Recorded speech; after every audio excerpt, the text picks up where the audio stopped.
राधे राधे। आज की जो कहानी मैं आपको सुनाने वाली हूँ, कहानी बहुत ही मजेदार है और इस कहानी से हमें एक बहुत बड़ी सीख भी मिलती है। तो शुरू से लास्ट तक की कहानी पूरी देखिएगा, तभी आपको कहानी पूरी समझ में आएगी। तो चलिए स्टार्ट करते हैं आज की कहानी। सोहनपुर नाम का एक गांव था। उस गांव के अंदर बहुत सारे किसान रहते थे। उन किसानों के अंदर एक बिरजू नाम का भी किसान रहता था। सभी किसान आपस में खेती बाड़ी करके ही अपना गुजारा चलाया करते थे। बिरजू भी किसान था, पर उसके पास में छोटा सा ही खेत था, थोड़ी सी ही जमीन थी, बड़ी जमीन उसके पास नहीं थी और उसमें भी कोई अच्छी फसल नहीं होती थी क्योंकि वो उपजाऊ नहीं थी। ये चिंता बिरजू को बहुत सताती थी कि अब मैं क्या करूंगा, कैसे अपने परिवार का पालन पोषण करूंगा। बिरजू की एक बेटी थी जिसका नाम रानी था। रानी अभी बहुत छोटी थी, पर वो बहुत समझदार लड़की थी। वो हमेशा अपने पिताजी को कुछ ना कुछ पूछती रहती थी। उन्हें बहुत अच्छी अपने पिता से बहुत अच्छी चीजें सीखा करती थी कि उसके पिताजी कैसे मेहनत करते हैं, कैसे खेत में काम करते हैं। बड़े ध्यान से वो देखा करती थी। अब जैसे जैसे रानी थोड़ी बड़ी होने लग गई, बिरजू को ये बात सताने लग गई कि मेरी बिटिया कितनी होशियार है, क्यों ना मैं इसको पढ़ा लिखा के बहुत बड़ा अफसर बनाऊंगा और मैं इसको पढ़ने के लिए बाहर शहर भेजूंगा ताकि मेरी बेटी खूब पढ़े। बिरजू ऐसा सोचने लग गया। अब उसी गांव के अंदर जो गांव का जमींदार था वो बहुत अच्छा इंसान नहीं था, बहुत घमंडी था और जो कोई भी किसान उसके पास जाता था वो हमेशा उससे कोई ना कोई शर्त रख के उनकी जो खेत थे वो हथिया लेता था। बहुत अपना ही तरीका आजमाता था सब पे। बिरजू ने भी सोचा कि क्यों ना मैं भी जमींदार के पास जाके आऊं। सभी गांव वाले क्या करते थे कि उसके पास से जमीन लेके उसमें फसल बोते थे और उस फसल का आधा हिस्सा खुद रखते थे और आधा हिस्सा उस जमींदार को दे देते थे। ऐसे सभी लोग करते थे। तो बिरजू ने भी सोचा कि क्यों ना मैं भी ऐसा करूं तो मुझे भी कुछ थोड़ा मुनाफा हो जाएगा और मैं अपने परिवार का ध्यान रखूंगा। बिरजू ने ऐसे सोचा। बिरजू अपनी बात लेके जमींदार के पास गया। जमींदार ने कहा, हाँ बिरजू, मैं तुम्हें फसल बोने के लिए अपना खेत जरूर से दे दूंगा, पर उस खेत में जो फसल होगी उसका आधा हिस्सा मैं लूंगा। बोले, ठीक है जमींदार साहब, आप जैसा करोगे वैसा ठीक है, मैं आपकी बात मानता हूँ। बिरजू ने गर्दन हिलाते हुए जवाब दिया और वो वहां से जमींदार ने उससे बोल दिया कि ठीक है। जमींदार ने उसको खेत बता दिया कि तुम इस खेत को जो सकते हो, इसमें फसल उगा सकते हो। तो बिरजू ने भी ऐसा ही किया। बिरजू अगले दिन से ही उस खेत पे चला गया और अपनी खूब कड़ी मेहनत करके वहां पे उसने गेहूं की फसल बोई और फसल इतनी अच्छी हुई कि मानो उसे बहुत सारा मुनाफा होने वाला था। जैसे ही जमींदार को बिरजू की फसल का पता चला, वो तुरंत वहां पे आ जाता है और बोलता है, अरे वाह बिरजू, तुम्हारी फसल तो बहुत अच्छी हुई है। बिरजू पलट के जवाब देता है, हाँ जमींदार साहब, मैंने ना बहुत मेहनत की है, मैंने दिन रात एक किया है, तब जाके इतनी अच्छी फसल हुई है। पर जो जमींदार था वो बहुत अच्छा इंसान नहीं था। वो बोलता है कि मेरा जो ये खेत है इसकी मिट्टी बड़ी उपजाऊ है, इस वजह से इसमें बहुत अच्छी फसल हुई है। मेरे खेत की बदौलत है, तो मैं 2 हिस्से नहीं 3 हिस्से लूंगा। जमींदार ने ऐसा कह के अपनी बैलगाड़ी बुलाई और जो भी अच्छी गेहूं के कट्टे भर के बिरजू ने रखे थे वो अपनी बोरी में डाल के और ले गया। अब बिरजू उदास होके अपने घर को चला जाता है और अपनी बीवी से सारी बात कहता है। उसकी बीवी भी थोड़ी परेशान हो जाती है, पर अपने पति को हिम्मत देते हुए वो कहती है कि भगवान जी हमारी बात जरूर से सुनेंगे और कुछ ना कुछ अच्छा होगा। उधर से बिरजू अपनी बेटी, जो उसकी बेटी रानी थी, उसको पढ़ने के लिए शहर भेज देता है। जब भी वो फसल बोता है उस टाइम पे वो अपनी बेटी को भेज देता है। अब दूसरी फसल बोने का टाइम आ गया था। बिरजू इस बार भी फसल बोता है और फसल काफी अच्छी होती है और उसकी जो रानी बेटी थी वो शहर पढ़ने के लिए गई थी, वो वापस आ जाती है। और दोनों बाप बेटी और उनकी अम्मा तीनों मिलके वो फसल काटते हैं। और फसल में इस बार भी उन्हें बहुत अच्छा मुनाफा मिलने वाला था। और जमींदार ने वापस यही किया कि उनके खेत पे आ गया और सारी चीजों को उसने फिर से दोहराया। अब रानी को ये बात बिल्कुल भी अच्छी नहीं लगी कि सारी मेहनत मेरे पिताजी ने की और सारी फसल वो जमींदार लेके जा रहे, तो रानी को ये बात अच्छी नहीं लगी। रानी दूसरे ही दिन जमींदार के यहाँ पहुंच गई और बोलने लग गई, प्रणाम जमींदार साहब।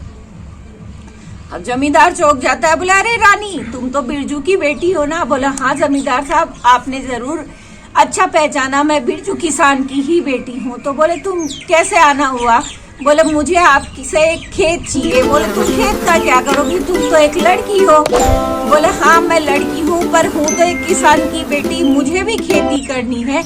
मैं भी अपने पिताजी के बराबर में खेती करके उनका सहारा बनना चाहती हूँ। अब जमींदार ने सोचा कि ये तो बच्ची है, क्या फसल उगाएगी, और अगर वो फसल उगाएगी तो मुझे ही मुनाफा होगा। अब जमींदार अपना दिमाग लगाता है कि मैं कुछ ऐसा तिकड़म लगाता हूँ कि ये जो भी फसल बोए सारा मुझे मिले। अब जमींदार बोलता है, रानी मैं तुम्हारे आगे एक शर्त रखता हूँ कि जो भी फसल तुम बोओगी उसका ऊपर का हिस्सा मुझे मिलेगा और नीचे का हिस्सा तुम्हारा होगा। रानी जवाब देती है, ठीक है जमींदार साहब, आप जैसा कहें, मुझे आपकी सारी शर्तें मंजूर है, बस आप अपना खेत मुझे दे दीजिए। जमींदार बोलता है कि मैं अपना खेत तुम्हें देता हूँ, तुम उसमें फसल बो सकती हो। रानी ने भी ऐसा ही किया, रानी ने फसल बो दी और इस बार भी बहुत अच्छी फसल हुई। पर रानी ने गेहूं नहीं बोया था, उसने बोए थे आलू। आलू बहुत अच्छे हुए और जैसे ही उसने आलू की मिलके अपने पिताजी के साथ अपने खेत में कटाई की और एक जगह इकट्ठा कर दिया सभी आलूओं को। अब आलू आपने भी देखे होंगे किस तरीके से लगते हैं। तो जो रानी ने आलू थे उनको नीचे रख दिया और जो उनके ऊपर का हिस्सा था उसको सबको ऊपर रख दिया। अब जमींदार साहब वहां पे आया कि अरे वाह, फसल तो बहुत अच्छी हुई है। पर जब उसने उस फसल को देखा तो बोला, अरे रानी तुमने ये कौन सी फसल बोई है, क्या तुमने गेहूं नहीं बोए? बोले नहीं, जब आपने खेत दिया खेत आपका था, पर उसमें फसल बोने का हक तो मुझे ही था, तो मैंने इसमें आलू बोए हैं। और जैसे ही जमींदार उसकी तरफ देखता है, जो फसल का ढेर लगा रखा था उसकी तरफ देखता है, तो उसकी आंखें फटी की फटी रह जाती हैं, क्योंकि नीचे नीचे तो सारे आलू थे और ऊपर जो आलूओं के ऊपर जो लगता है घास, वो सारा रानी ने अपने दिमाग से ऊपर रख रखा था। अब जमींदार की आंखें फटी की फटी रह जाती है। बोले इस गांव में पहली बार किसी ने मुझे चुनौती दी है, पर कोई ना वो गुस्सा होके वो ही बोरे अपनी बैलगाड़ी पे लाद के चला जाता है। और जो उसका साथ में उसका सेवक था वो उससे बोलता है कि मालिक मालिक आपको देखिए, ये पिद्दी भर की लड़की ने चुनौती दी है, अब आप क्या करोगे? बोले देखना, ये जब दूसरी बार मेरे पास आएगी तो मैं अपना दिमाग कैसे लगाता हूँ। बोला अच्छा। बोला हाँ। इस बार रानी क्या करती है, रानी फिर से उसके पास जाती है। रानी जमींदार से बोलती है कि जमींदार साहब मुझे फिर से आपका खेत जोतना है और फिर से फसल बोनी है। इस बार जमींदार अपना दिमाग लगाता है कि इस बार मैं दिमाग लगाऊंगा और इसकी जो फसल है उसको पूरा ही मैं ले लूंगा, कैसे जीतेगी ये। इस बार जमींदार साहब दिमाग लगाते हैं कि रानी मैं तुम्हारी फसल का बीज का हिस्सा लूंगा। रानी भी उस चीज से मान जाती है और गर्दन हिला के वहां से चली जाती है और वो फसल बोती है और फसल बहुत अच्छी होती है। जमींदार फिर से अपने बैलगाड़ी को और अपने सेवक को लेके आ जाता है, जो सेवक उनकी हर बात में जी हुजूरी करता रहता है, उसको लेके वो आ जाते हैं। और इस बार देखते हैं कि रानी ने क्या बोया था। रानी ने बोई थी गेहूं की फसल और जो जमींदार साहब हैं वो फिर से अपना माथा पकड़ लेते हैं कि मैंने तो बीज का हिस्सा मांगा था, इसने इस बार तो ऊपर का हिस्सा यानी गेहूं बोई है, तो ऊपर के जो हिस्से हैं वो सारे रानी के हुए और जो बीज का हिस्सा था वो फिर से जमींदार को कुछ भी नहीं मिला और जमींदार निराश होके चला गया। और जमींदार अपने मन में सोचता जाता है कि इस बार अगर रानी मेरे पास आई तो इतना इस लड़की को इतना मजा चखाऊंगा कि ये जमींदार को ऐसे करने अब भूल जाएगी, ये जमींदार को बेवकूफ बनाना भूल जाएगी। क्या समझती है अपने आप को। जमींदार वहां से गुस्सा होके चला जाता है। फिर रानी यही करती है। तीसरी बार रानी जाती है, बोला जमींदार साहब मुझे एक बार फिर से आपका खेत बोने के लिए, फसल बोने के लिए चाहिए। तो जमींदार साहब ने तो पूरा जाल बिछाई रखा था कि इस बार इस रानी को सबक सिखाना ही है। अब वो क्या करता है कि बोल देता है कि हाँ रानी, तुम मेरा खेत काम में ले सकती हो, अपनी फसल बो सकती हो, पर मेरी एक शर्त है, मैं इस बार ऊपर का हिस्सा भी मैं ही लूंगा और नीचे का हिस्सा भी मैं ही लूंगा। रानी बोलती है, बोले ठीक है जमींदार साहब, आप जैसा चाहें वैसा ले लीजिएगा। बोले ठीक है। इस बार रानी किसकी फसल बोती है? इस बार रानी गन्ने की फसल बोती है, जो कि जड़ भी किसी काम की नहीं होती है और ऊपर का हिस्सा भी किसी काम का नहीं होता है। गन्ना देखा है आपने? बीच का हिस्सा जो होता है वो ही काम का होता है। जैसे ही जमींदार को पता चलता है कि रानी ने गन्ने की फसल बोई है, वो आके वहां पे खेत पे बड़ा चौंक जाता है और बोलता है, पिद्दी भर की सी लड़की, और तूने मुझे हरा दिया, 3 बार मुझे धूल चटा दी। मैं मान गया तुझे कि भाई हाँ, समझदारी होना ही बहुत बड़ी बात होती है।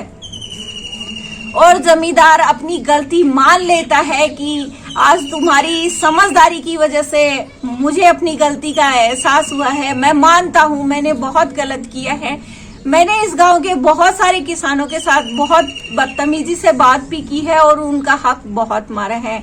अब रानी बोलती है, मुझे माफ कर दीजिए जमींदार साहब, मैं आपको दुख नहीं पहुंचाना चाहती थी, पर जो आपकी बार बार की, मेरे पिताजी ने मुझे हमेशा बड़ों का सम्मान करना सिखाया है, पर आपकी बार बार की ये चीजें देख के मुझे बहुत बुरा लगा और मैंने अपना थोड़ा सा दिमाग लगा के आपको ये सब करके मैं आपको यही दिखाना चाहती थी कि एक किसान है वो बहुत कड़ी मेहनत करता है। धूप में, बारिश में, गर्मी में, सर्दी में, हर मौसम में वो खड़ा रहता है और डट के हर मौसम की जो फसल होती है वो बोता है। अपने पेट को काट के वो हमारे लिए कितनी अच्छी अच्छी फसल बोता है। अपने लिए एक अच्छी जोड़ी कपड़े की भी नहीं खरीदता है और आप उनसे डबल, उनकी मेहनत की हुई डबल ऐसे ही ले जाते हो तो उनको कितना बुरा लगता है। अब जमींदार को सारी बातें समझ में आ गई और जमींदार ने सारे गांव वालों को इकट्ठा किया और सबसे हाथ जोड़ के माफी मांगी कि मैंने आज तक तुम्हारे साथ जो भी सलूक किया उसके लिए मैं बहुत शर्मिंदा हूँ, और जो भी तुम्हारे खेत से मैंने फसल तुमसे ली थी, आधा हिस्सा जो लिया था, किसी से तीसरा हिस्सा भी लिया था, वो सब मैं तुम्हें वापस करूंगा। तो इस छोटी सी रानी की समझदारी से पूरे गांव में खुशहाली फैल गई और अब सबके मुंह पे केवल बिरजू की बेटी की समझदारी की तारीफ थी। तो मेरी ये छोटी सी कहानी आपको कैसी लगी कमेंट करके जरूर से बताना। और अगर आपने अभी तक हमारे चैनल को सब्सक्राइब नहीं किया है तो तुरंत सब्सक्राइब कर लो, क्योंकि मैं ऐसी बहुत अच्छी अच्छी कहानी आपको रोज सुनाऊंगी।